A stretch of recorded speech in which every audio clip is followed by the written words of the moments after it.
তো hello guys, আমি সকালবেলা ডিম আর রুটি কিনে নিয়ে এসেছি। তো কিছু খাবো, চলো তোমাদেরকে দেখিয়ে দিই। দেখো আমি ডিম আর রুটি নিয়ে চলে এসেছি। তো তোমাদের সাথে বানিয়ে খাবো, চলো তোমাদেরকে সেটা দেখো। তো দেখো আমি গ্যাসে কড়াই বসিয়ে এদিকে পেঁয়াজ কেটে নিয়েছি, পেঁয়াজ কাটছিলাম।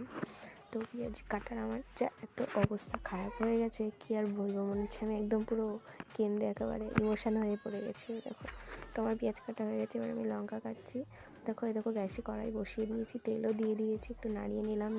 কয়টা গরম হতে হতে আমি এই ডিমটা দিয়ে দিলাম কড়াইয়ের মধ্যে। তো এ দেখো এবার রুটিটাও দিয়ে দেবো ডিম। তো দেখো আমার ডিম ভাজা প্রায় হয়ে আসলো, আমি এর মধ্যে রুটিটা দিয়ে দিলাম।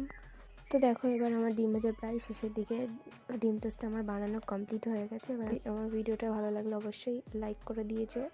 তো দেখো আমার ডিম ভাজাটা হয়ে গেছে, এবার কড়াই থেকে তুলে নেব ডিম টোস্টটা। তো দেখো এবার তুলে নিলাম।